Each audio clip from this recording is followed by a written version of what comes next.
Hello everybody, welcome to Asa Rusty Bucket. Subscribe to the channel if you have not already and drop a like on this video. I am trying to hit 100k subscribers on this channel by the end of the year, so your subscription would be much appreciated. Also drop a like, that only takes 1 second and it makes a massive difference in how the video performs in the YouTube algorithm. So, the title of today's video is that Klay Thompson is washed. And to be honest, normally when I title something like that, I don't generally mean it. But in this instance, it might be true. It very well might be. Klay Thompson has been horrible so far for the Golden State Warriors, and it's been one of the most significant problems that they have been having. He has been shooting the ball horribly, both from the field and from three.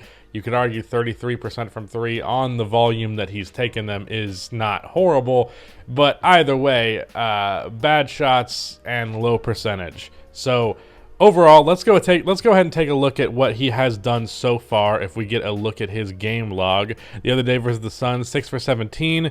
Then before that, 6 for 16, 3 for 13, 6 for 18.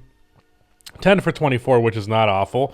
7 for 19, 5 for 14, 6 for 19, 1 for 8, and 3 for 10. He was fine in his first 2 games in the season, but since then has been missing endlessly. 15 points overall on 35, 33, 81 splits, and he's only getting 1 free throw a game, so the 81% from the line is not making up for anything. And if we actually take away those first 2 games where he was pretty good, those splits become 33%, 32%. I guess that doesn't really change much. But yeah, point is, Klay Thompson's not been shooting the ball well, and that is a very significant factor in this. Not only the fact that he isn't shooting well when he's open, but the fact that he is consistently taking these heavily contested shots. There have been multiple clips of just Klay Thompson walking up the court and taking a dumb shot. I saw a clip the other day where he did that, and then next possession, same exact dumb shot right back to back, and it's like you're just throwing away possessions at that point. But as bad as the shooting has been, as bad as the shot selection has been, the defense being as bad as it has been just as important. I've said has been so many times in one sentence, which I guess makes sense given the current subject of the video. But defensively, Klay Thompson has been very bad, to say the least, and you can blame a good amount of it on the Achilles for sure.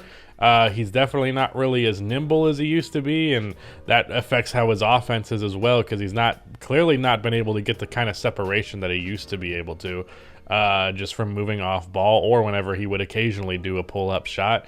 Now it's just any shot that he takes just has a contest on it because he's not getting open like he used to.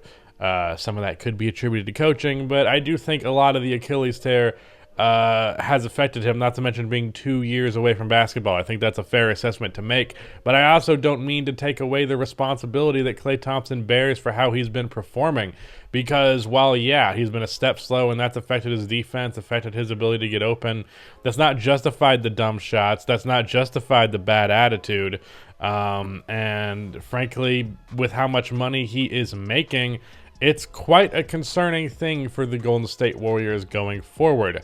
I believe he's only on a 3-year contract, if I'm not mistaken. I'm going to go check.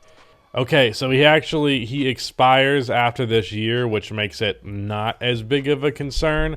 But him being out there has been straight up a negative. And with the team's bench unit being as bad as it has been, you got to wonder if him coming off of the bench is not kind of what needs to be done. And, you can just chalk this up to some poor shooting, because obviously last year he was dealing with the effects of the Achilles injury and the ACL before that, and then not having played basketball in 2 years. But he was still all right and still had games, especially in the playoffs, where he was a difference maker. There were also a few games where he shot them out of it, but overall, either Klay was neutral or Klay was positive. Thus far, Klay has been very much a negative so far, and really has had 3 games where he wasn't. And that is very concerning for this team, again, because of how much they're paying him.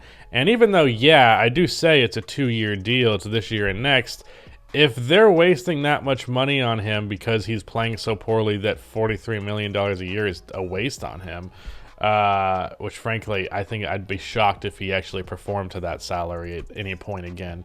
And that's not even to say that he won't be good again, because good Klay Thompson still is not worth 43. Like, peak, maybe. But I digress.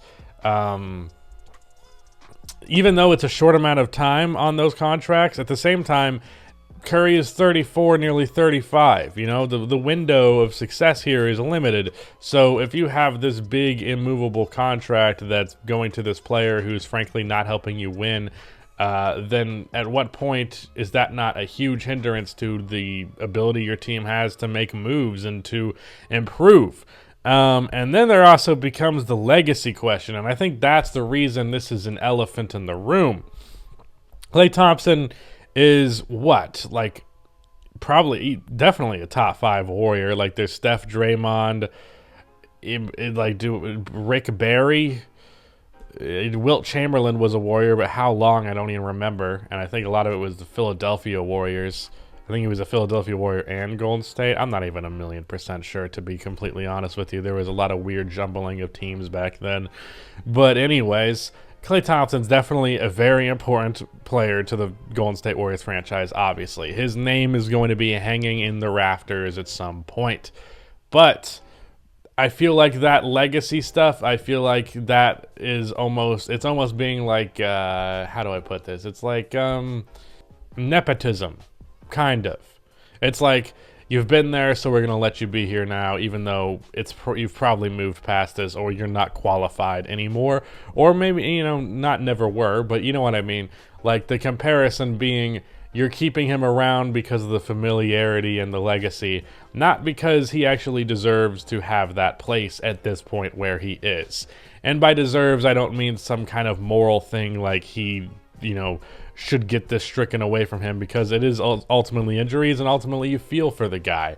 But at the same time, the Warriors can't keep having a player who's severely injured, and it's affected how talented he is, still out there playing like he has that talent that he no longer has, and thus is now just not the shooter that he was, not the defender that he was, not the scorer that he was, not the athlete that he was, and just not the player that he was. So that is a huge elephant in the room for the Warriors, and when it's actually addressed, it's going to be very big. It really feels like this Warriors big three, the one that this all started with, is kind of crumbling, because you have Klay on the outside looking rough, and you have Draymond Green on the outside not looking great, and he's on a 1-year deal, and they can't afford to bring him back, really. So yeah, this Warriors big three, as we know it, might be coming to an end sooner rather than later. We could see some of these players on different teams in a few years. I think Steph will probably retire with the Warriors, but I don't know for sure that that's going to be the case for the other two. Yeah, that is it. Goodbye.